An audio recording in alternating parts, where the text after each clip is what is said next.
الناس اللي بتفشل منها البسبوسه تجيلي بقى في الفيديو ده النهارده. هعلمك ازاي تعملي احلى واجمل صينيه بسبوسه ممكن تدوقها في حياتك. اي حد هيدوقها عندك هيقولك انت شارياها منين، والله ما هيقولك اصلا انت عاملاها ازاي، هيفتكر ان انت شارياها من افخم المحلات. تعالي بقى هنعملها مع بعض بشويه تركات كده بقى خطيره وبطعم خطير خطير. اول حاجه بقى هنبدا بيها، معايا هنا 200 جرام من السكر. 200 جرام من السكر بما يعادل كوبايه من السكر عشان لو ما عندكوش ميزان.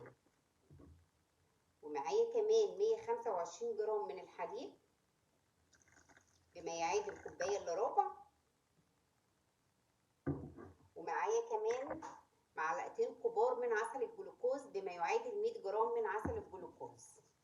مهم جدا على فكره، عسل الجلوكوز ده هو ده اللي بيديها الطعم المميز جدا اللي هو زي بتاع المحلات بالظبط.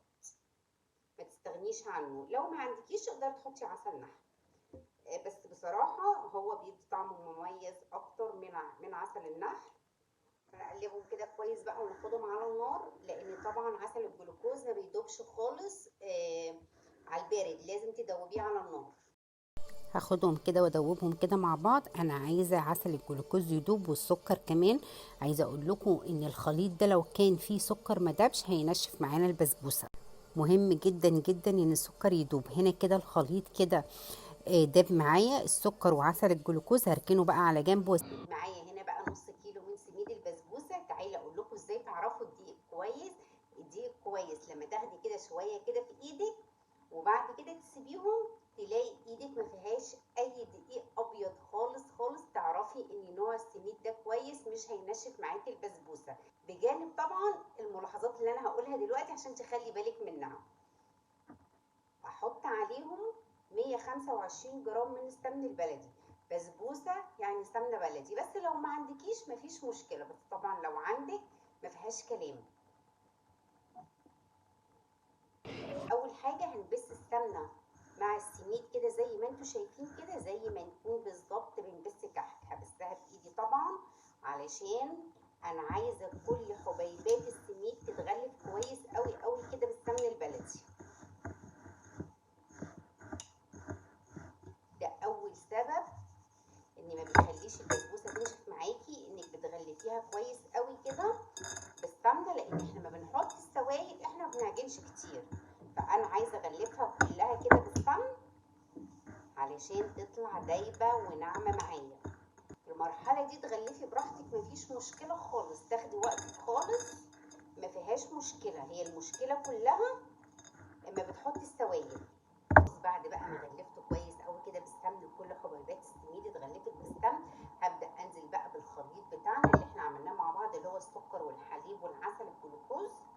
عايزه اقول لكم ان الخليط ده ما ينفعش خالص ان هو يتحط سخن، لازم يتحط دافي زي بالظبط كده. اقول لكم ايه، زي رضعه البيبي كده بالظبط، زي ما انا مأكده عليكم ان دوت ما يبقاش فيه سكر حبيبات خالص، السكر يكون داب تماما. في المرحله دي مش هنخلط نهائي، لو خلطنا البسبوسه هتطلع ناشفه مننا. احنا مجرد بس ان احنا هنقلب كل المكونات كده مع السميد وخلاص. اوعي تقلبي في المرحله دي. بصوا انا لميتها بس مش اكتر من كده. بصوا الخليط بيكون كده بالظبط. الصينيه دي مقاسها 26، دهناها بالسمن.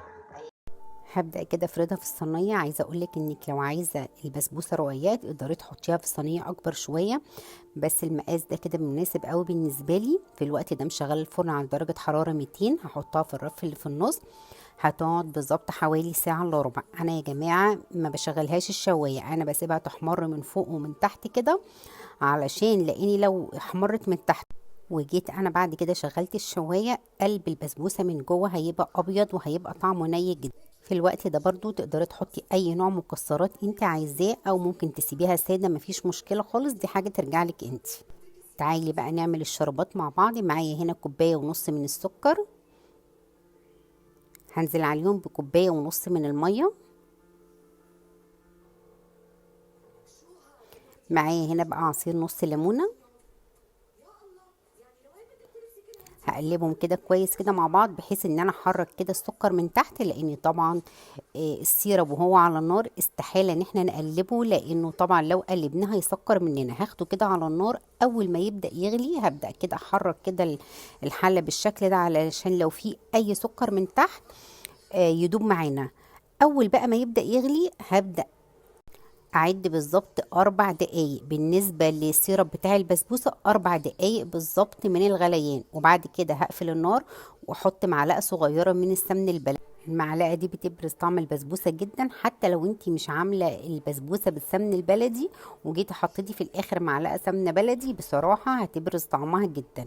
اقول لكم ان البسبوسه لازم تكون سخنه خارجه من الفرن، والشربات كمان لازم يكون سخن، عكس خالص اي حاجه من الحلويات الشرقيه.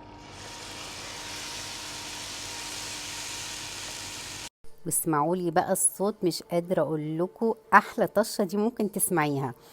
عايزه بحط الشربات واحده واحده، اول كميه تتشرب هنزل شويه كمان زي ما هيكون واضح كده قدامكم. انا ما حبيتش اسرع المقطع ده او اقطع منه علشان تشوفوا المراحل ان البسبوسه بتشرب الشربات واحده واحده. بصوا هبدا ازود بقى تاني في الوقت ده.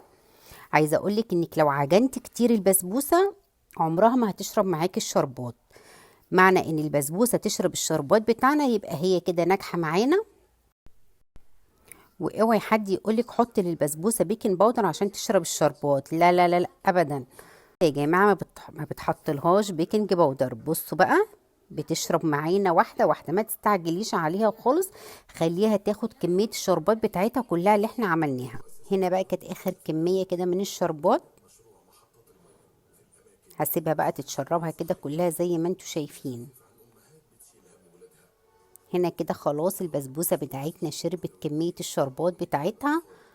تعالوا بقى اقول لكم على تركه جامده جدا لازم تعمليها بعد ما تشرب بقى كميه الشربات. غطي عليها كده بورق فويل لمده نص ساعه، وشوفي بقى البسبوسه بتاعتك هتبقى طريه وخطيره. هنا بقى بعد نص ساعه كانت البسبوسه بقى معانا بالشكل ده. عايزه اقول لكم ان البسبوسه في الوقت ده كمان كانت لسه دافيه شويه، لكن لو بردت بقى هتبقى متماسكه اكتر كمان. بصوا بقى دايبه معانا ازاي، دايبه دوب. انا عايزاكم تجربوا طريقتي في البسبوسه، وانا واثقه ومتاكده ان هي هتعجبكم. بصوا كمان يا جماعه البسبوسه من تحت عامله زي واخده كده لون احمر كده مش ابيض، ده طبعا دليل ان التسويه بتاعتنا مظبوطه جدا. هنا بقى بعد ما البسبوسه بردت شويه بصوا متماسكه ازاي، وفي نفس الوقت طريه ودايبه. عايزه اقول لكم بقى ان هي خطيره ومرمله ودايبه، وفي نفس الوقت بصوا متماسكه ازاي، طعمها حلو جدا جدا جدا.